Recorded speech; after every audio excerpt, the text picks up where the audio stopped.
Welcome back. Court resumes this morning in the sex trafficking trial of Sean Diddy Combs after the final day of testimony for Combs' ex-girlfriend, who's gone by the pseudonym Jane. Arguments over whether to name another rapper mentioned in her testimony delayed the questioning. Now, Combs has denied all the charges against him, but this trial marks a real flashpoint in his career. It sparked talks on power dynamics and abuse in the music industry.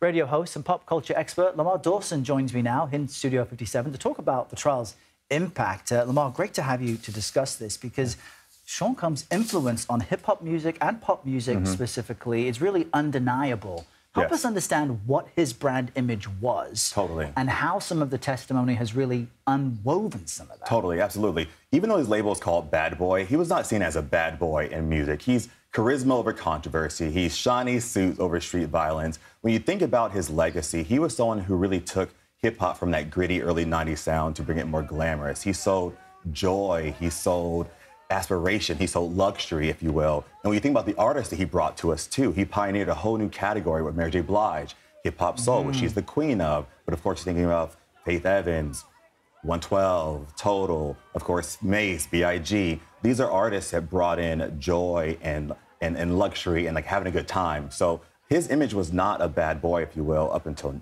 now. And the Diddy White Party was almost like a thing celebrities wanted to be invited to. I don't know if that will be the way anymore. Some of what we've heard has been jarring from the people closest to him. Yes. So, look, whether or not he is found guilty, though, what will the impact be on... I mean, I think back to someone like R. Kelly, who was found guilty of abuse, and now it's the type of thing where people love the music, but they won't play his music at major events. Does Diddy run the same risk? You know, Diddy's legacy is entangled with so many different artists. I think the biggest thing is, like, can you separate the man from the music, if you will? Diddy's music is really tied up in so many different artists, like a Mary, a Keisha Cole, if you will, even Janelle Monáe. So I think he has the benefit of their goodwill to keep his legacy alive, if you will. So those songs that we still love today, that he's behind, he still gets the goodwill of those people. But, of course, the Diddy name is weakened at this point. No one wants their name associated with him whatsoever, not even a photograph, because once social media gets a hand of that, the stories are going to write themselves. But even now, though, and in a lot of outlets that appeal to African Americans, there's a conversation about, did he really commit a crime? Has this been proven? There are some of his true believers still out there. We just saw in the Harvey Weinstein case a split decision on one of the trials he's facing. So if it's a split decision coming out of the Diddy trial, what would your expectation be on his reputation? There needs to be an expectation around accountability. I think what we have here, to your point, is power dynamics in the industry and who gets to be held responsible, who doesn't. And I think everyone who is...